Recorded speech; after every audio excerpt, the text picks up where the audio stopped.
And you're welcome to write questions in the chat box throughout the whole evening, as we've done in the past for these.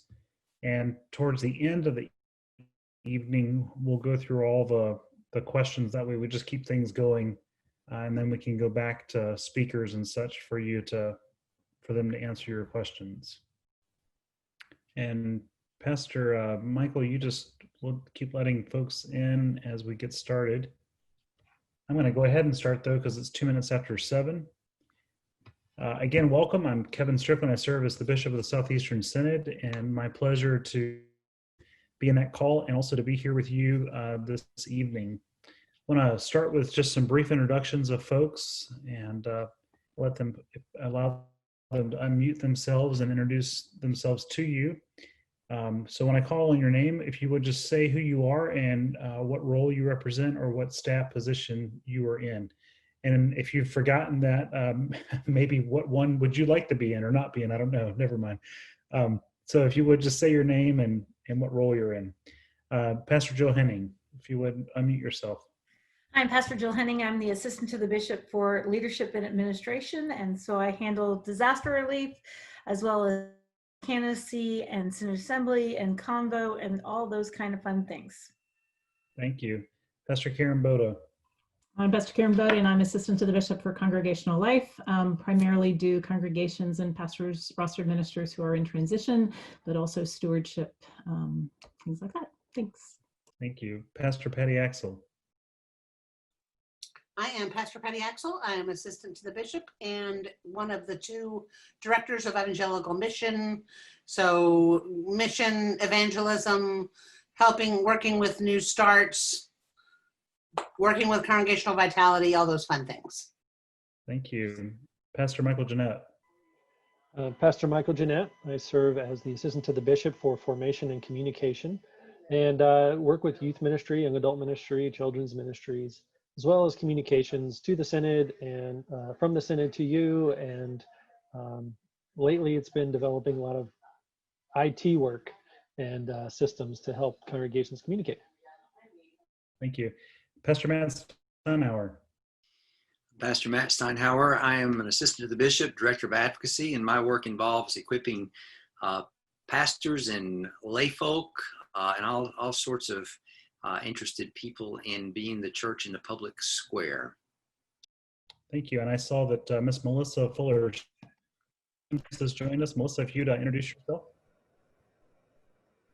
Absolutely. Good evening, everyone. My apologies for the delay. I was on another meeting for the Senate. I am Elizabeth Sims. I'm also one of the director for Evangelical Mission and also provide coordination for candidacy. Thank you so much. And very quickly, I may end up missing somebody, so I apologize if I do, but want to introduce our Vice President, Imran Siddiqui. Imran, if you would, tell us what church you go to, and if you could help me with acknowledging anybody else from Synod Council. Sure. My name is Imran Siddiqui. I'm Vice President of the Southeastern Synod. I attend St. John's Lutheran Church in Atlanta, Georgia. And I see that Pastor Beverly Brown Shaw is with us. I'm Pastor Beverly Brown Shaw, pastor at the Lutheran Church of the Atonement. I serve on the Executive Committee of the Synod Council, Conference 3. Thank you. Do we have other Synod Council folks with us tonight? Trying to scroll through the screens. I don't see others, but if others join, we'll acknowledge their presence with us. But again, great to have you all on tonight. So good to see your faces, and pray you are as well as can be. Again, reminder, if you have questions throughout the evening, please feel free to post those in the chat box. We will get to as many of those questions as we possibly can. I'd like to start with an opening prayer from Pastor Karen Boda. Let us pray. Dear and gracious Lord, we gather here this evening and we come from so many places, from jobs and crowded highways, days perhaps spent alone, from homeschooling, from errands, and even dinner. Be with us this evening and let us take a breath, setting this day aside just for a few moments to focus on you and on our leadership calls in the congregations. We give you thanks for all who gather this evening and have answered your call to serve in the church, spread the gospel. Send the Holy Spirit into this conversation and open our minds and hearts to you. Amid all the turmoil and changes of the world, help us to know that your love is steadfast and your strength never fails.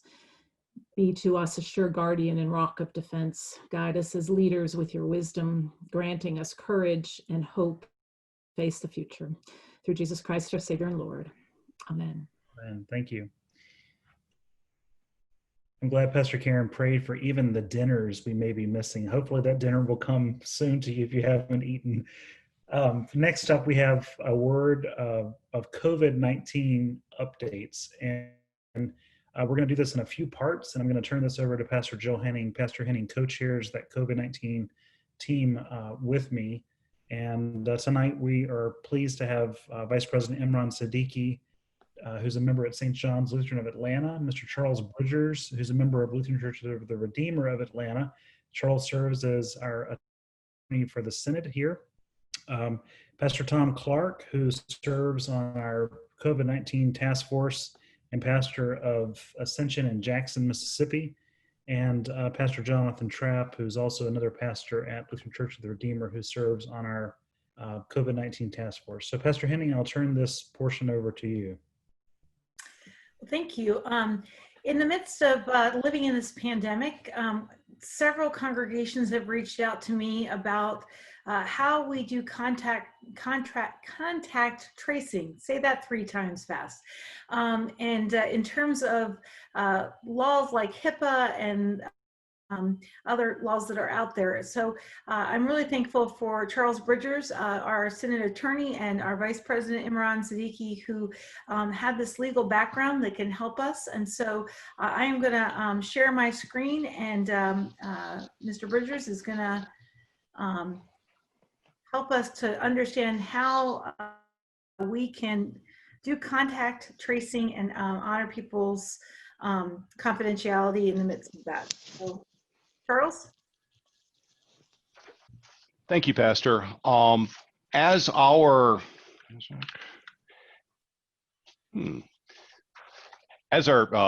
sorry, your screen share just overrid my notes, but I think I can do this. As our congregations look towards regathering, we're likely to face a situation, or we could perhaps face a situation, where one of our members calls in and reports to the church office that I unfortunately have tested positive for this virus, and yes, I was in church last week. So we need to be paying attention to several different possibilities as we think towards the legal ramifications as well as the practical ramifications of that. As to, and I want to address on the legal side, both concerns relating to federal law as well as concerns relating to state law. On the federal side, the big player in the room is the Healthcare Insurance Portability and Accountability Act. That's HIPAA. Now, HIPAA is, we all know from this innumerable notices we receive in the mail, HIPAA protects the transmission and gathering of protected health information. But the shorthand, the short answer to HIPAA and our congregations is that unless your congregation both provides health care and bills for health care, your congregation is not covered by HIPAA.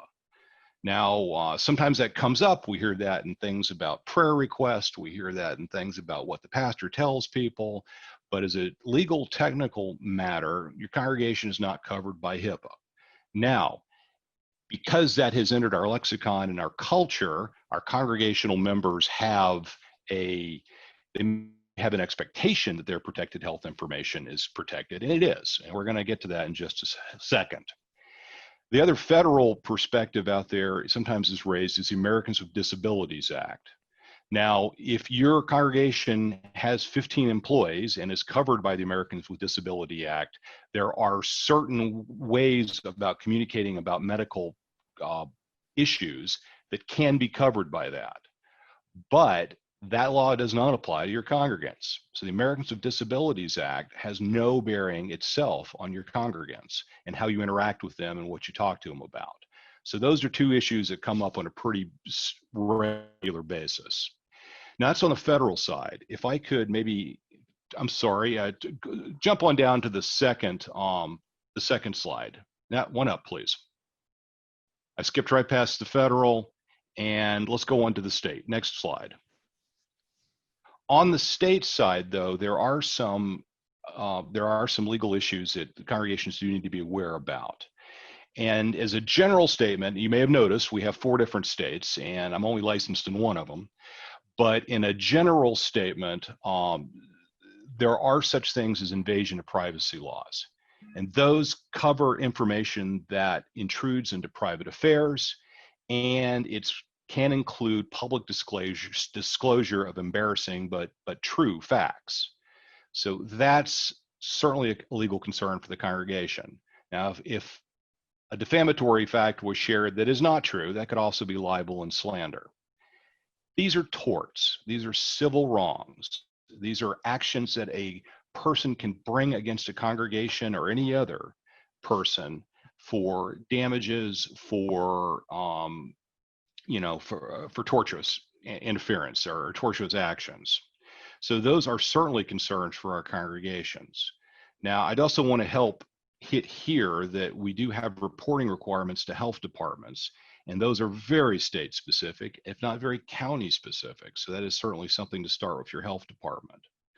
But let me kind of tie all this stuff together, a little bit more practical information. And if we could go on to the last slide here about policy suggestions. There's a couple of different ways to address this from a legal perspective.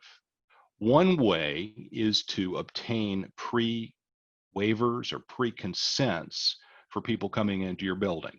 And that's its own little issue. It's its own huge issue. But I'm going to hold that aside for now because that all has to do with what is in that waiver. But if your congregation is not going to go into a waiver or a consent issue like that, you still got to have a plan. And then you got to communicate that plan. And then eventually, hopefully not, but if you need to, you got to follow that plan. And the plan really comes down to how you're going to tell people and this is actually something that just got circulated to me about 5 minutes ago in another email. But your plan ought to have who gets called at the church. There ought to be a single point of contact. From that point, though, all names should be confidential. Your congregation should never be notified that's the individual person's name. That being said, though, it could be valuable, depending on your congregation, to be able to have enough information to do targeted notifications.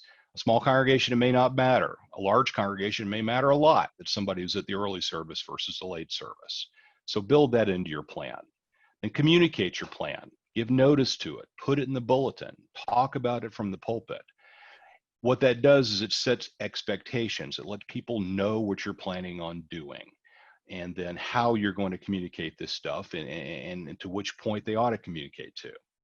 And at that point, if something were to happen, you got to follow that plan. Because as anybody's participated in any of my legal seminars knows, the only thing worse than not having a policy in the church or in life is having a policy that you don't follow. So don't put together a policy if you don't plan to follow it. And once you do, you got to follow it. So those are how we address the perspectives of both confidentiality, both required and expectations, while at the same time having a practical response to a real problem that is communicating good information in a timely manner. So that's all I have on this, and didn't know if it's you, Pastor, if you want to open for questions or take that later. Well, let me add something really quick, Charles.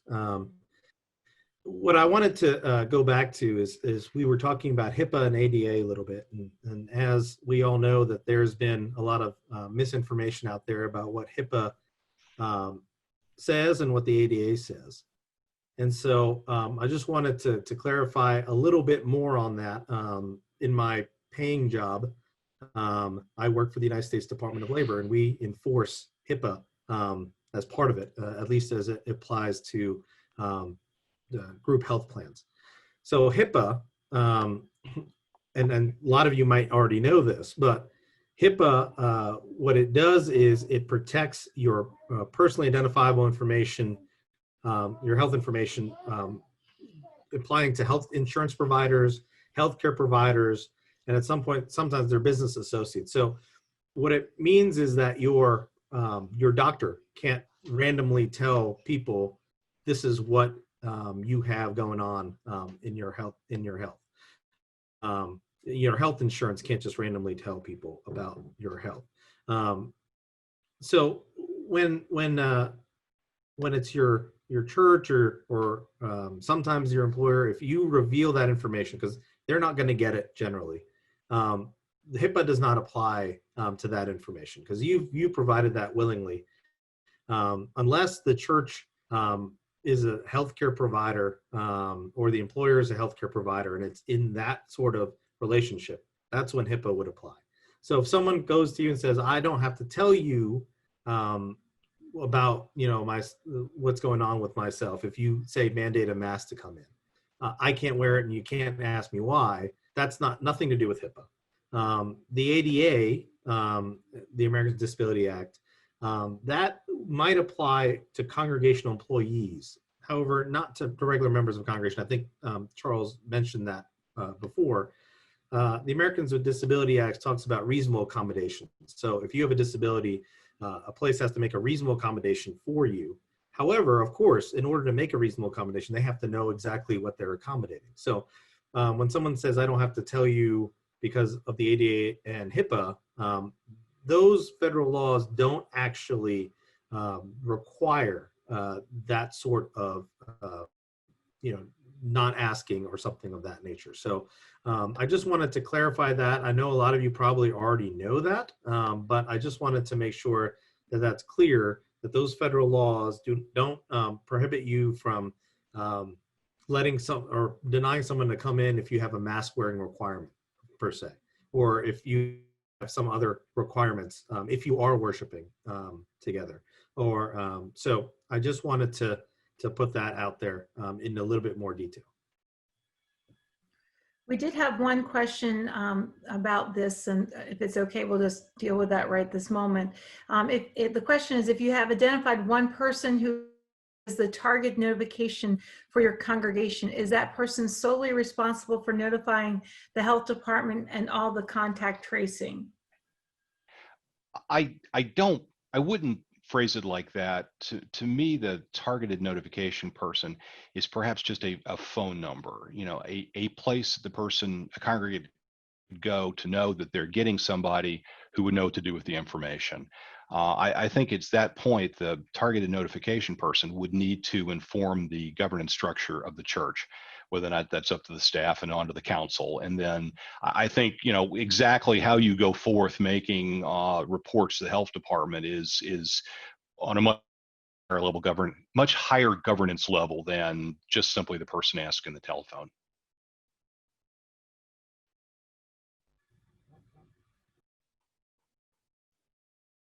Muted.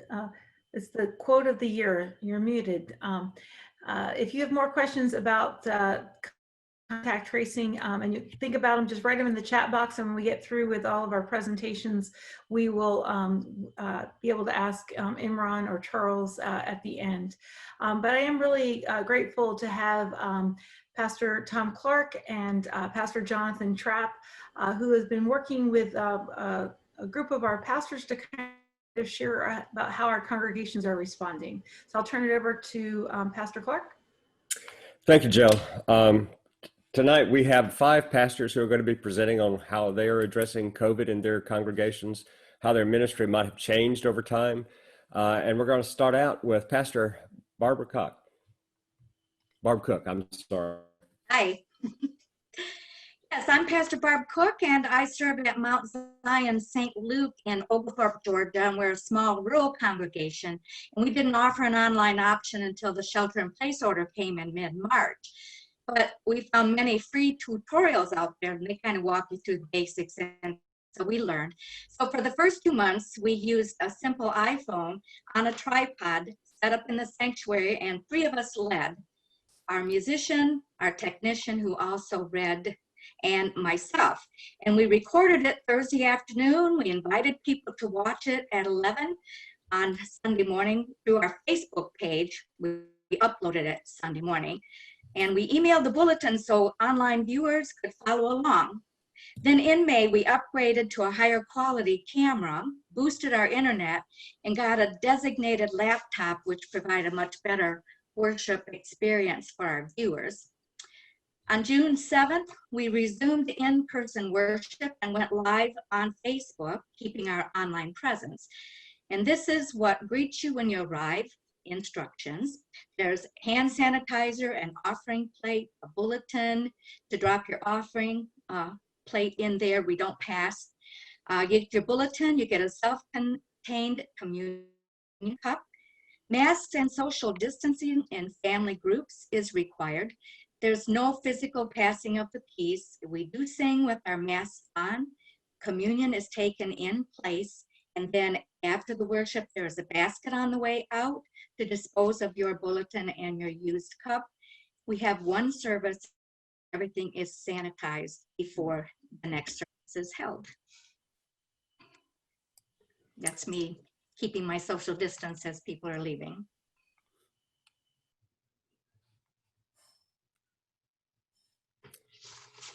Thanks, Barb.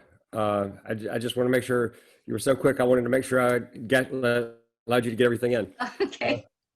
The next pastor who's presenting is Paula Smith, and I'll turn it over to Paula. Hi, my name is Paula Smith, and I serve a small, aging, rural congregation in Greene County, Tennessee. Not having the equipment needed for live stream or parking lot services, sermons are posted on our website each week, and lesson inserts are sent out each month, and we stay in touch through phone calls, emails, and regular mail. We met in person the first Sunday in July, and then we closed down again because we had a member come down with the COVID. We required names written down on a notebook, temperature checks, and masks as we entered the door. A bulletin and a hymnal were handed out as each person went to an open pew. There was no singing, but musical interludes were played. We spoke the Lord's Prayer and the Creed, but had no communion. At the end of the service, hymnals were placed in a box, and the offering was received by dropping it in the plate on the way out the door. We just had a meeting last night, and we are going to open our doors again in October, and we will be having communion. We haven't quite figured that out yet, but we'll get that down pat, I'm sure. So that's where we are right now. Thanks. I appreciate that. Okay, next up is Pastor Ingrid Schuck. She serves Shepherd of the Lake and Lutheran Church in Loudon, Tennessee.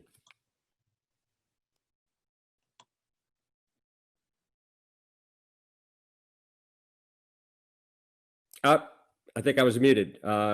Sorry.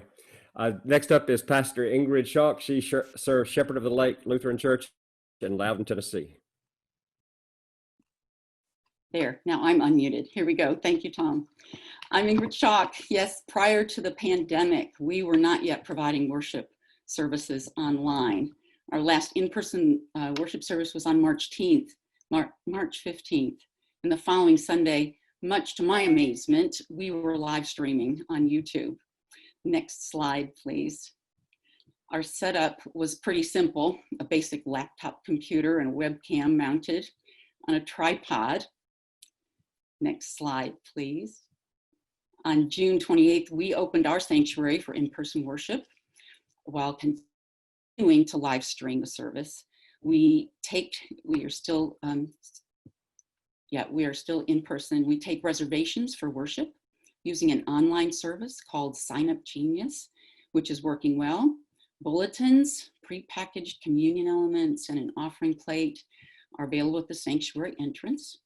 Next slide, please. We've removed extra chairs from the sanctuary. The remaining chairs are spaced 6 feet apart in singles and doubles. We also have an air mist sanitizing system in the sanctuary. Next slide, please. Worshipers wear masks. If they arrive for worship without a mask, we provide one for them. During the service, worshipers remain in place for sharing the peace and also to consume the communion elements, which they've picked up as they entered. Next slide, please. After the service, I greet everyone as they exit the building and then get online on Zoom, fellowship with those who have been worshiping at home online. It's a work in progress, but it's going well. Thanks, Ingrid. We appreciate that. Next up is Pastor Marty Ringer, St. Mark's in Atlanta.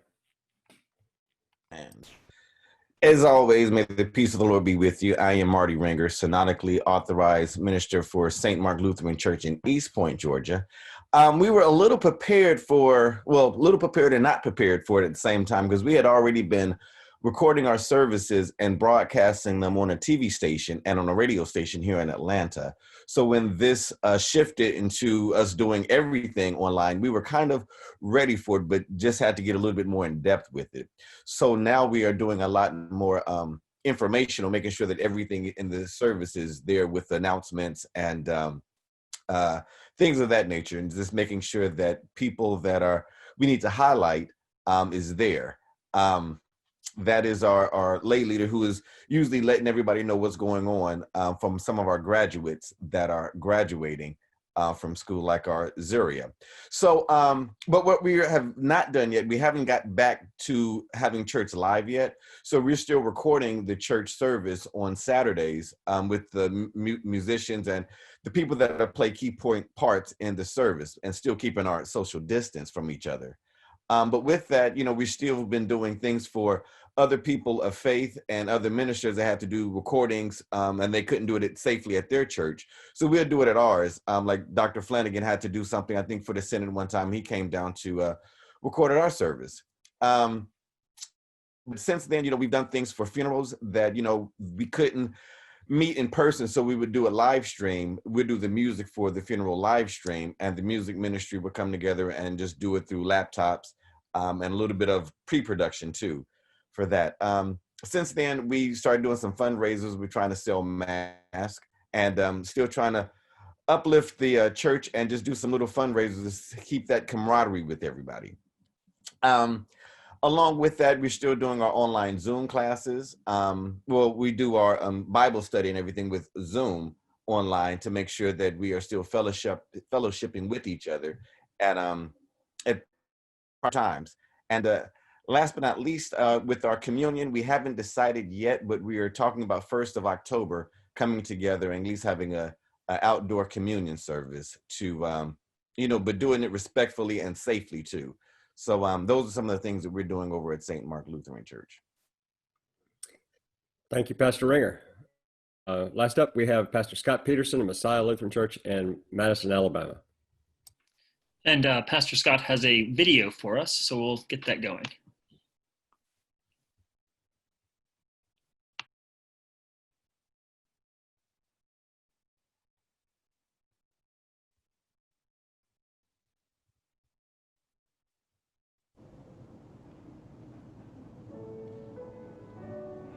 Hello, I'm Pastor Scott Peterson of Messiah Lutheran Church in Madison, Alabama. As mission developer, when we began worship in April 1989, we already decided that worship would be central to our mission and ministry. The pandemic has forced us to discontinue in-person worship. That happened in March, yet worship was still central to us, so we poured the gifts God had given us into producing online worship. Hey, Jonathan, we want to restart that. Musically, since choirs could not gather. Yeah, let me do that. Sorry, we had soprano, tenor, and bass soloists. Technology. Apologies. Very good.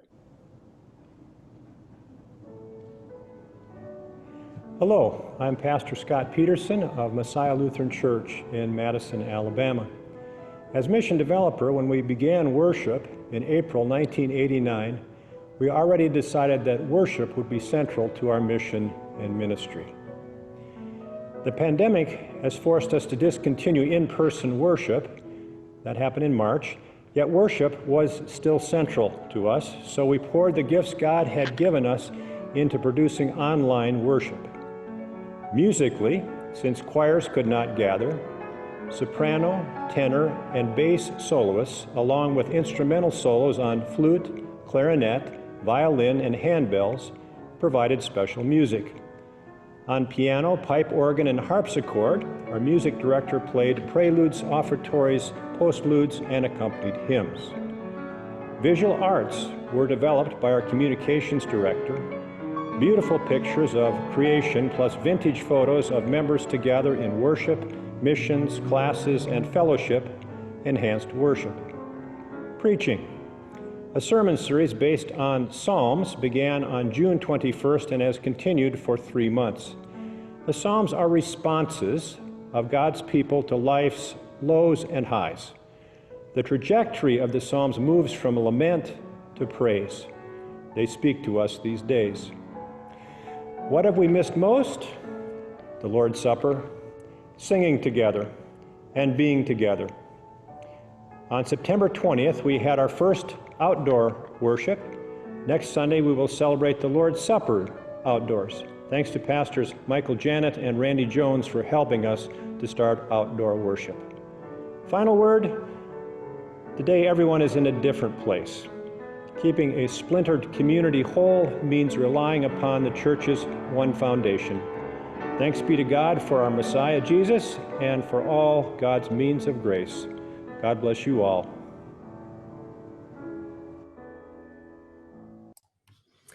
I want to thank all our pastors who have participated in this, and with that, I'll turn back over to Bishop Strickland. Thank you. Thanks to each of you for sharing that word. Have a brief update, brief being the operative word, Pastor Henning, Pastor Trapp, about our Synod guidelines for COVID. So if you would offer that. Yes, and thanks to all those congregations for sharing what they're doing in the midst of this pandemic.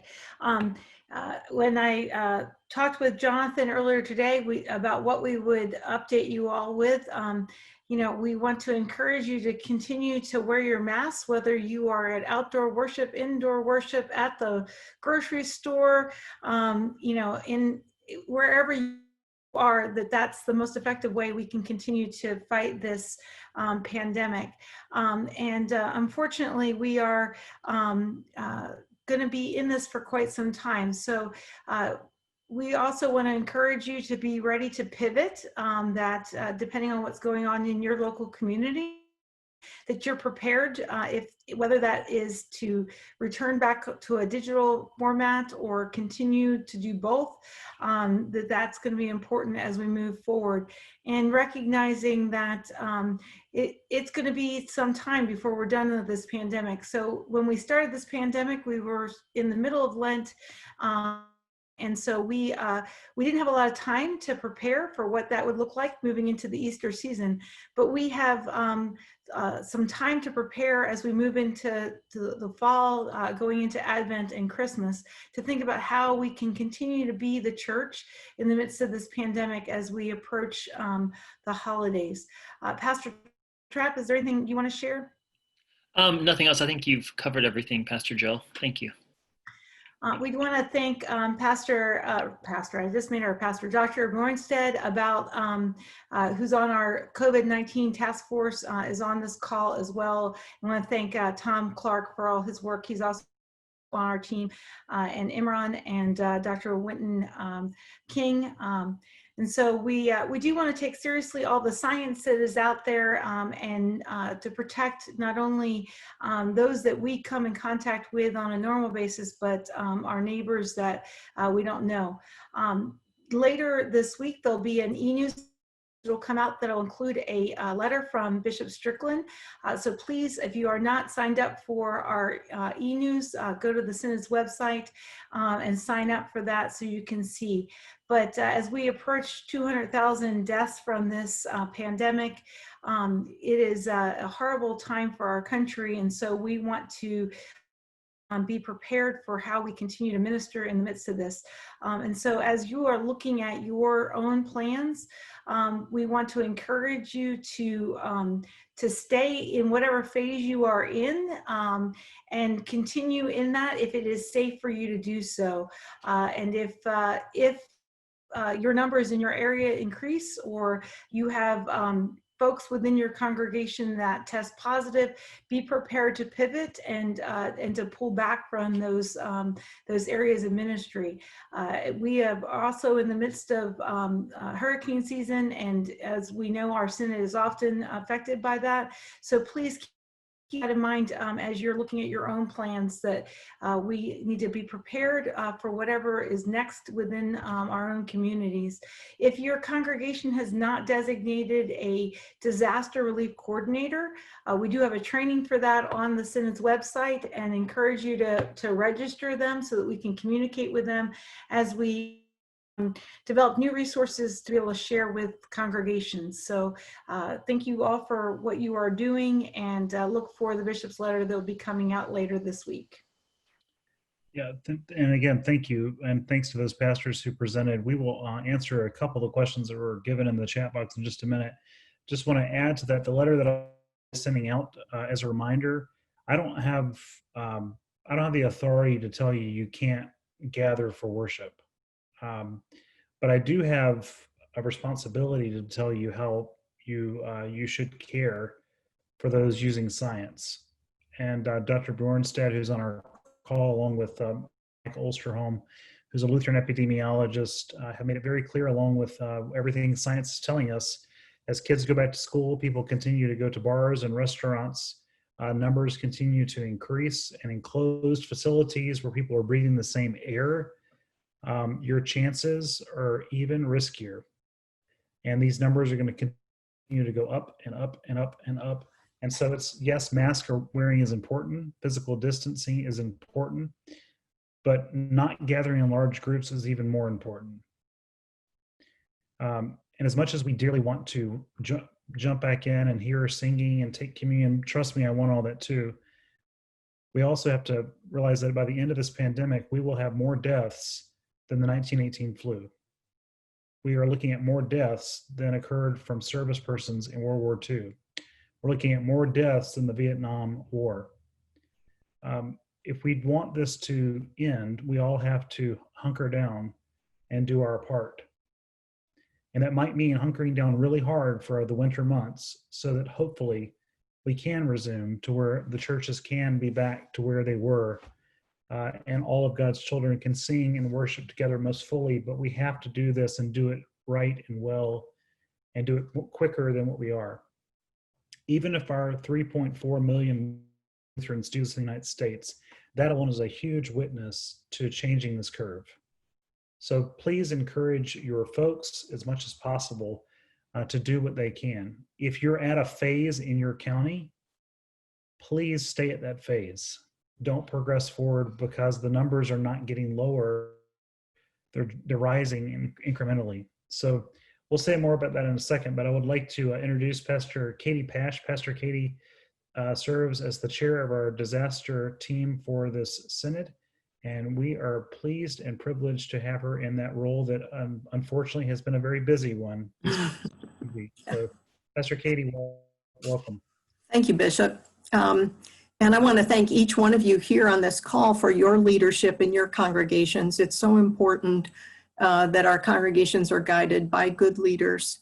Now, you may have heard that the Southeastern Synod is known as the Disaster Synod, because if you think of a natural or human-made disaster, this synod is likely to have experienced it. We have hurricanes and floods and tornadoes and fires. And some believe that there's going to be an earthquake soon on that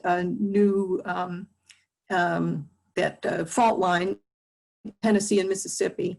And of course, in 2020, the COVID-19 pandemic has caused a series of calamities for us, affecting our public health, our employment, food distribution, education, and community and congregational life.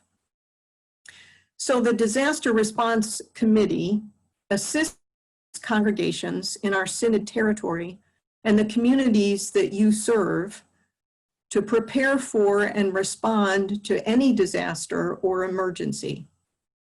The committee coordinates the response of the synod to help in relief, the immediate needs, and also in long-term recovery phases of a crisis. We have many partners who support us and work with us. Lutheran Disaster Response, I'm wearing the t-shirt, Lutheran Disaster Response.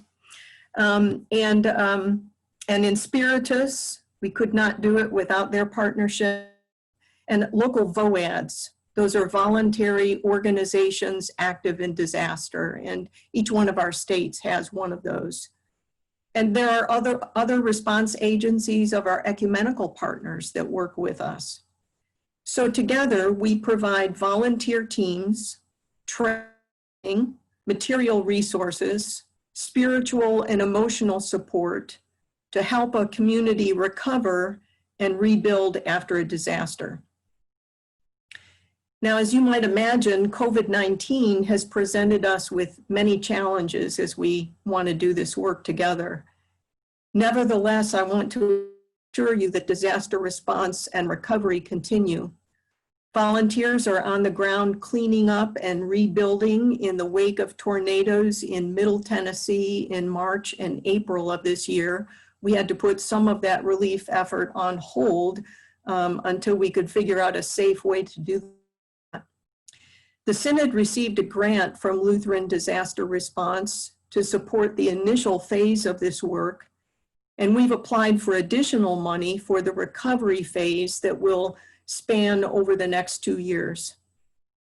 In Mississippi, we're working with long-term recovery groups to respond to clients needing help after the December 2019 and April 2020 tornadoes.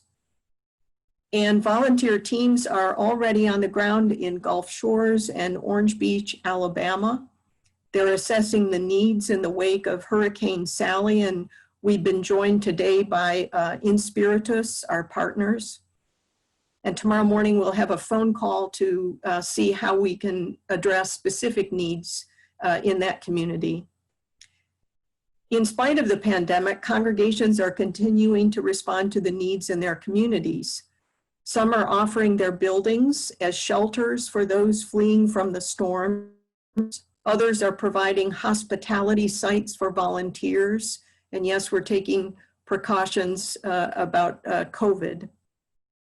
Many congregations continue to donate school supplies and food to families as school begins. And in May, the Southeastern Synod received a $35,000 food insecurity grant from Lutheran Disaster Response.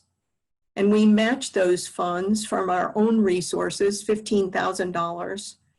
And now there are 18 of our congregations in our 4 states who are using this money to distribute food to people in need. And the exciting thing about this is that many of these food ministries are brand new, and they hope that they will be able to continue to reach out to make this a year-round project. So there are many good things that are happening. The Disaster Response Committee is a team of volunteers who are passionate about this ministry. And so we invite you and your congregation to become partners with us. And here are some ways that you can become involved. The first thing is develop an emergency plan for your own home. There are many resources available online through the Red Cross, Lutheran Disaster Response, FEMA, even AARP has materials available for you. But the Red Cross suggests this: make a plan, pack a 3-day survival kit, be informed about the weather and potential emergencies in your community. And they give you details about how to do each one of those things. The second thing is to develop a plan for your congregation. Identify a person to become a disaster response coordinator. This person will help lead your congregation in preparing and implementing the plan. And when you have identified someone, please send that name and contact information to Pastor Jill Henning. And as Pastor Jill said, there's a 4-hour training seminar for coordinators that's available on the website. And there are also several sample plans that are available for you. But as we face one of these disasters after another, it's important for congregations to have that plan in place. Of course, we ask you to pray for those who are in harm's way, for first responders, for rescue workers, for volunteers. The ELW has all all kinds of prayers, and LDR, Lutheran Disaster Response, has bulletin inserts and stories and other materials for you to use. The other thing you can do is if you have special gifts, like building, or you know how to operate a chainsaw, or you're good at cooking, join a volunteer team to respond to a disaster. You know, I keep saying that my family doesn't let me use power tools, but someday I'm going to learn how to use a chainsaw, and I'm going to show up at one of these sites. But there are other things that we can do to help. Of course, monetary donations are the first thing that we ask for, because there may be certain things that we need right away. So you can send those to Southeastern Synod Disaster Response. And I encourage you, rather than earmarking those for a specific response like Hurricane Sally, make it just to that fund so that we can use it for any disaster that might come along, or we can use it for matching funds when we ask for a grant from Lutheran Disaster. I'm really inspired. I've only been on this committee for a few months. I've been chair of this for less than that. But I'm so grateful for the gifted and experienced volunteers who serve in this ministry, and for our partners, Lutheran Disaster Response and Inspiritus. And I give thanks for the generosity of individuals like you and congregations like yours that makes our response possible. Thank you so much. Thank you, Pastor Katie. Pastor Michael Jeanette, let's hear briefly from you about some exciting upcoming faith formation events. Yes, thank you. So many thanks actually go to Bishop Strickland for pulling this together. But there are some faith formation events that are coming up, and I want to point those out to you. But before I do that, just very briefly want to share, I posted a link, and I want you to, I'm going to share my screen temporarily. There you go. Can you see the Synod calendar? All right. Oh, wait. Okay. So my hope is you can see the Synod calendar. It's what I'm trying to share right now. I would like for you to continue to come back and earmark this page, because this is where all of our events are going to show up. Not everything will show up on the front page of the site. So you have this, and then you also have the e-news section. I posted that link a little earlier.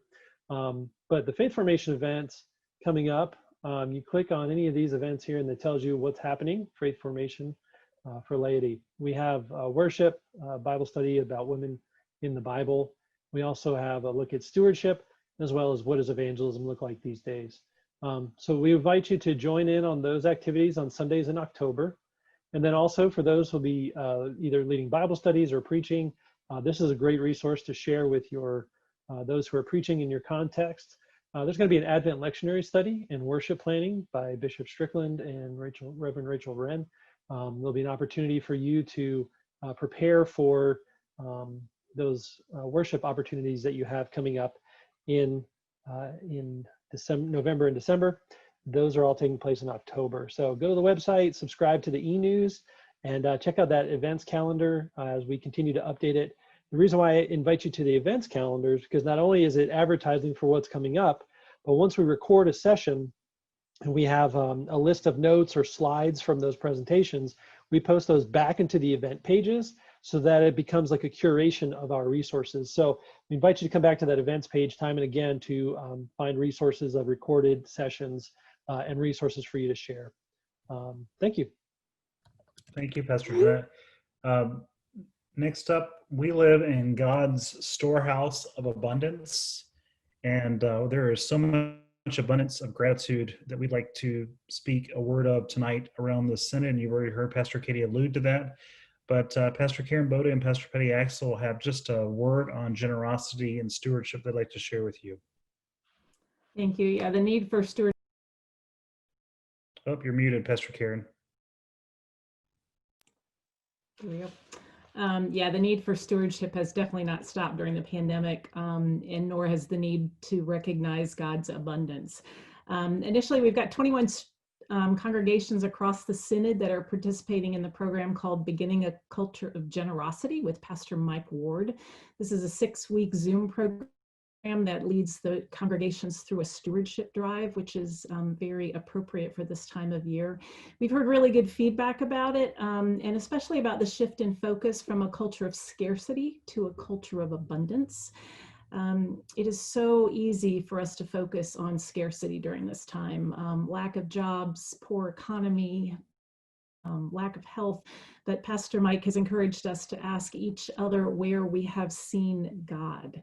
And this is where the real joy comes from right now, is where have we seen God? So ask yourself, has God been present in that additional food that's been collected or in these disaster responses? How about when your worship numbers over Zoom are actually increasing? I heard a story last week about a man who showed up at one of my local hospitals with 100 iPads so that the staff has a way now to connect those in the hospital with families. Or what about the folks that are still making masks and donating them, or the neighbor who is helping out a child with homeschooling, or that member that shows up to wipe down and sanitize the pews every week now? What an abundance that is, and we need to recognize that and really tell the story.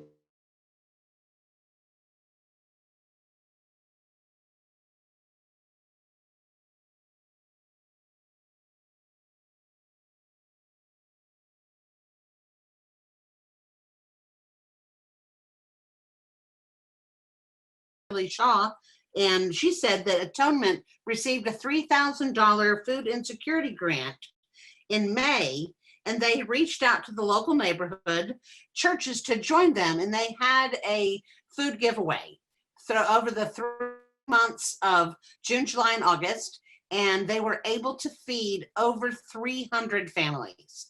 And they not only got together with the congregations in their neighborhood of all ecumenical partners, but St. Luke's and Lutheran Church of the Redeemer also volunteered and gave them additional food and additional money. And they shopped, they packed boxes, they popped trunks and loaded folks up with groceries.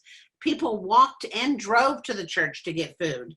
They built relationships with their neighbors and their neighboring churches, and they paid forward the generosity of the Synod grant with the abundance of additional gifts and God's blessings. So that, folks, is what it's all about. And we're going to see a short video picture here of some of that going on.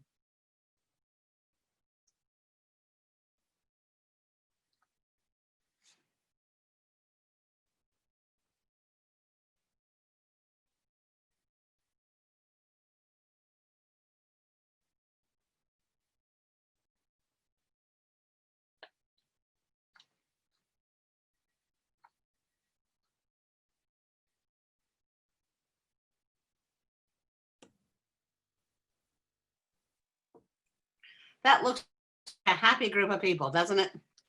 God is present, God's love is abundant, and that's a huge part of stewardship. And I'm not sure about you, but I didn't hear the video, but imagine joyful noise and exclamations were coming forth from that group as they were distributing the food. Some of the congregations during this time have actually seen increases in their giving, and we give God thanks for that. Others have struggled, and the Synod has sought out and received grants in the amount of $30,000 to assist those that are struggling. We've combined this with our own $40,000 from Holy Closures, and we have donated over $70,000 to congregations and individuals. And God's love is absolutely abundant in each one of those gifts. Just like some of the congregations, though, the Synod has been struggling with mission support, and you need to be aware of that. Mission support is the portion of our offerings that the ELCA congregations share with synods and also the church-wide organization. And this money that is given that goes to the synods as well as the ELCA really unites us as a church, as an entire body, and lets our individual reach go so much farther beyond our individual communities and out into the world. But as congregation finances have gotten tighter, though, less money has been flowing into the Synod and also the ELCA. The mission support has actually been decreasing for the last 10 years. But unfortunately, this pandemic has, as it has done to so many things, magnified the impact. And we expect to end the year actually with a deficit of well over $150,000. If your congregation is unable to meet the pledge that you have made to the Synod, please let us know so that we can take that into account for our planning purposes. Obviously, we're in a situation that is not sustainable. And it's unclear how well those of us in our pews actually understand where their offering goes and what it is supporting. But there's a great video that the ELCA has put out, and now it's a long video. We're not going to show all of it, but if Michael will pull it up, we're going to show the first 2 minutes. We're going to put a link on the chat, and you can encourage your congregations to watch the whole thing.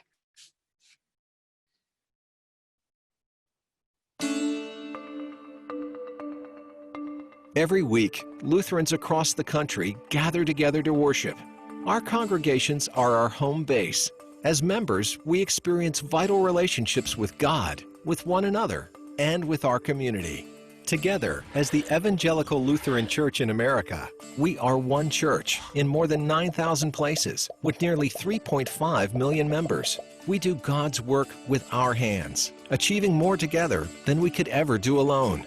We're reminded of our connection each time we gather at the Lord's table. As church, we are God's household. Financially, we support this work with each gift we put in the offering plate. Thank you for your faithful support. But how are these gifts shared and utilized? When you give an offering, almost all of that money stays with your congregation to support its ministries, leaders, and expenses. A small but very important portion of it, approximately 6% on average, is passed along to your local synod. This part of the offering is called mission support. Your synod helps to unite the congregations in your area. By working together, your synod makes sure that your congregation has the leaders it needs, and it provides a place for everyone to work together on important local initiatives. Each of our 65 synods, in consultation with the church-wide organization, decides on a portion of mission support received from congregations to share for church-wide ministries. For the numbers people out there, here's how it breaks down. Recently, ELCA members gave a total of $1.7 billion in regular unrestricted offerings at their congregations. Of this total, our 65 synods received and stewarded $52 million, or 3%. The church-wide organization received and stewarded $43 million, or 2.5% of those total offerings. Thank you for your generosity. To do God's half of all of us.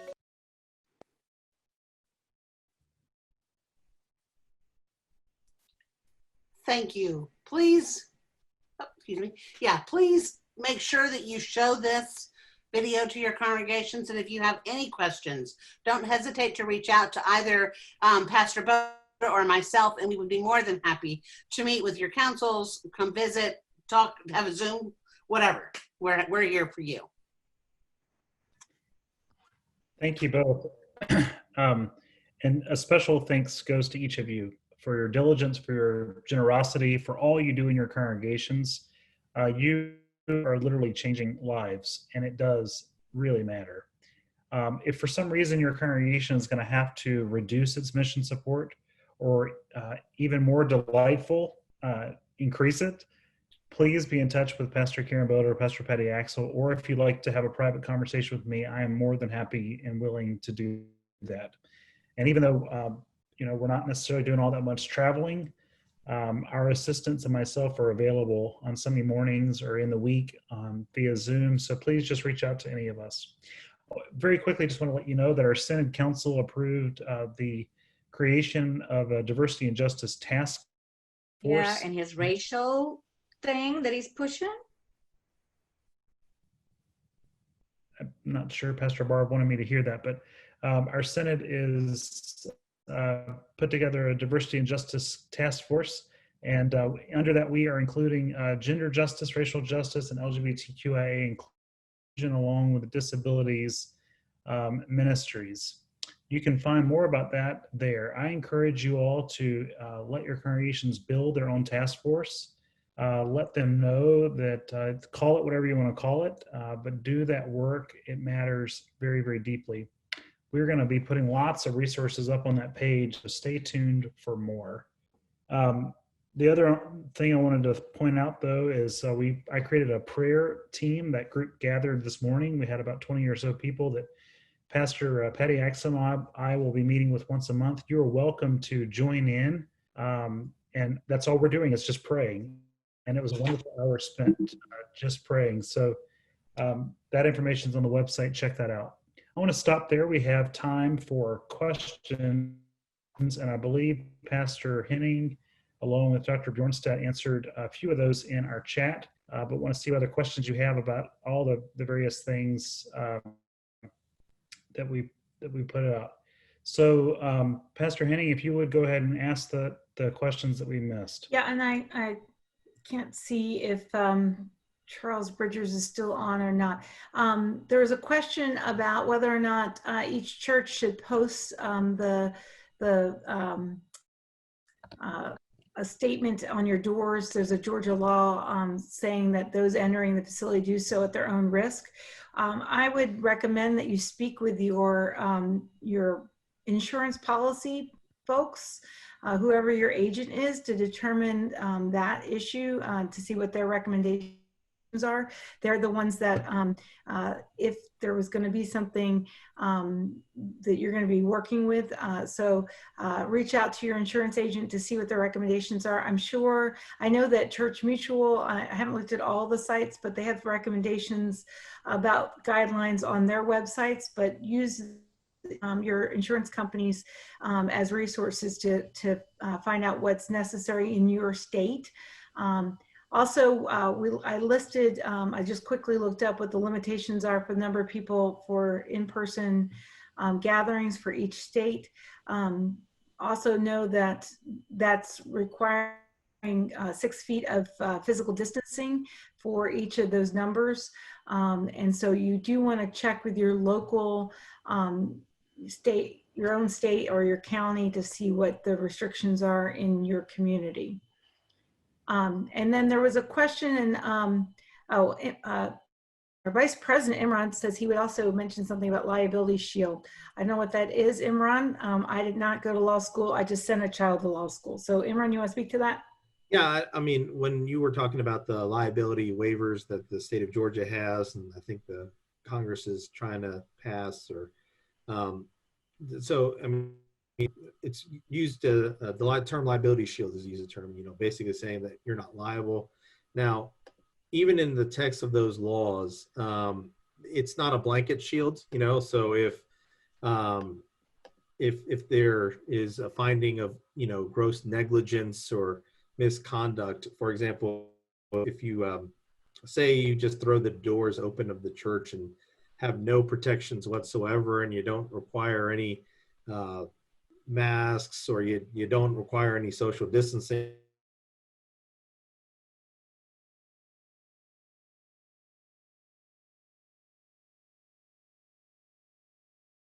based on all the information that was out there. So that's one thing that you should be really aware of. I mean, just because the state is going to pass some sort of liability shield based on COVID, you have to be careful about it. You have to really, follow kind of some sort of prudence duties. So you have to kind of find out how many cases are in your area. You have to find out what the guidelines are for the maximum people that can be in your indoor area, depending on the state. And I think Pastor Joe posted that in Georgia and Tennessee it's 50, and Alabama I think is 50 as well, and Mississippi's 10 inside and 50 outside. So I mean, you do have to be cognizant of that. Like, those bills will not protect you from everything. And then also, I mean, it's kind of also a policy type thing too. It's not just a legal thing. It's you can say, well, we're not going to get sued, but is that kind of how you want to think about it? When you're opening up and allowing people to come in, do you want to think about, well, what will get us not sued? That you are inviting people to worship and to love God together. Maybe we should think about going beyond that and just thinking what the bar is of being sued. So I just wanted to add that.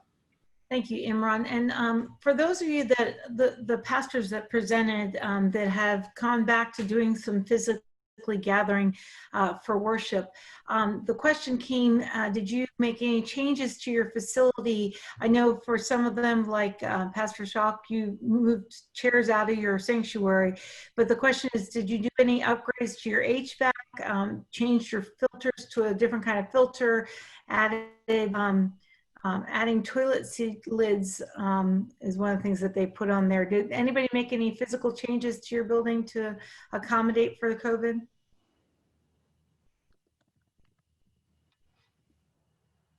You have to unmute yourself because I don't have control over that. Pastor Barb? Yeah. We did not do anything structural, and I'm really interested in what I heard about the air mist sanitized. I would like to check into that. We are very small, and we have like maybe 20 to 25 who come. And then one of the other questions I saw was when people said, did they feel like some of the people were feeling they were left out because they weren't able to come, and we were holding worship. But we found that people were very open to watching it online and coming if they felt like they could. If they don't watch it, or they watch it whenever they can. But part of the reason is I get on afterwards and I answer every single comment that people make so that I connect with them. I ask them, I thank them for joining, and I do talk to the people during the worship as well. Great. Thank you, Barb. And Pastor Schalk, I saw you unmuted, so I assume that meant that you had. Well, yes, I'd chime in on the air mist sanitation system. We did install it, but it is simple as plugging in a cool air humidifier. It's a sanitation product that is dispersed into the air continuously using a device, any type of cool air humidifier. And I will put in the chat. It's from ionapure.com. That is that product available. And we use that only when there's people present in that space. So it's extremely economical too. It's not like another huge system, which is what we had feared, but that product is readily available. Great, thank you for that. And I know, because I know all of you, you've set up extra hand sanitizing stations around and those kind of things so that people have those available. So that company also has available a product, believe it or not, so Lutherans have fog machines now. We also have a fogger that disperses the sanitizer on the surfaces instead of people wiping down or washing down. It falls on the surface, and it's a non-toxic bleach type sanitizer. So it's not non-bleach sanitizer. So that's awesome. And when we're done with COVID, I'm sure the bishop will find a use to use a fog machine during Synod assembly. As the vice president does his report, we can have a fog machine in the background. Charles Bridgers said that he can give some more guidance in the COVID law. So Charles, you want to do that now? No, actually, I need to do a little bit more research on it. I've actually got a webinar on that tomorrow, but I'll circulate it back to the Synod staff if I think it's useful. Great, and that's a good plug that if you go to the Synod website, to the COVID page, whenever we do have updates, they are on that COVID page. There's a banner across the top of the website. You just click on that and it'll take you there. There's also a really great resource on there from Georgia Tech that you can put in your zip code, and it can tell you your risk based off the size of the group that you're with. So if you have some questions about your community, our doctors will tell us that we need to look beyond just your own zip code, because obviously people don't stay only in their zip code. So keep that in mind as well. But it does give you at least some idea of what the risk association might be. And look at that, Pastor Jeanette just added it right to the chat box. He's so quick with those things.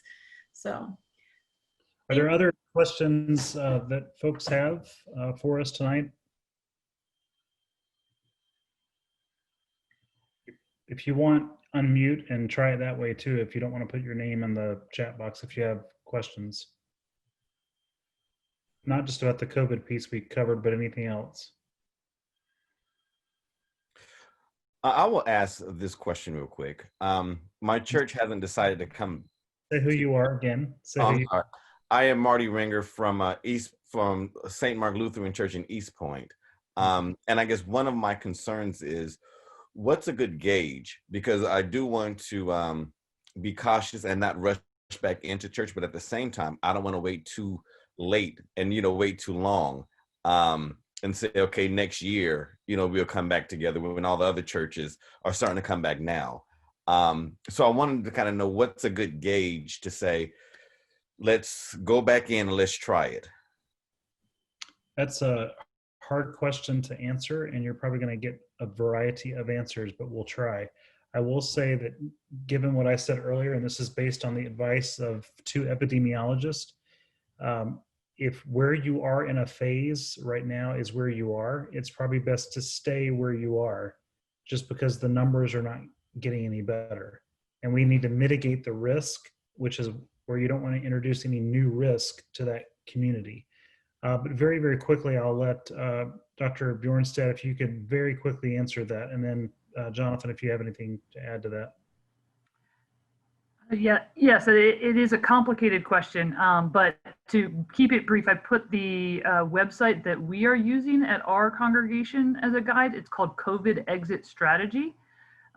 It summarizes all health department data and makes it a little more user-friendly and readable than some of our health department's data out there. Some are better than others, and that is the bottom line. And so I would urge you to look at their indicators that they use of how likely there is community spread. And I would just urge you, the only other point I would add is I would urge you to look beyond your county for number of cases and how much test positivity, because unless you are a fully isolated congregation where no one in your congregation comes from outside your county, no one in your congregation visits family from another county, the state data is the best you've got. And so I would urge you to use your state data to look at your disease burden, your test positivity, the number of tests that are occurring. Tennessee is already showing a clear rise in cases after Labor Day. Alabama is starting to show that. It is almost certainly by early October, we're going to look like July. Flu is coming, schools are coming.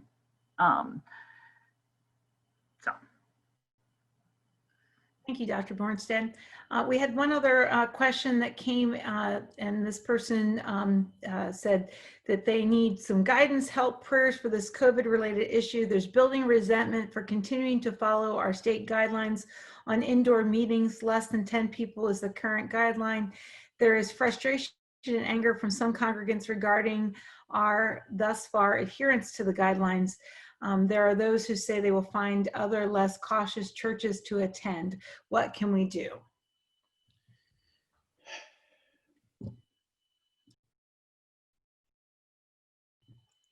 That was a sigh too deep for words, Bishop. Well, it's a sigh too deep for words because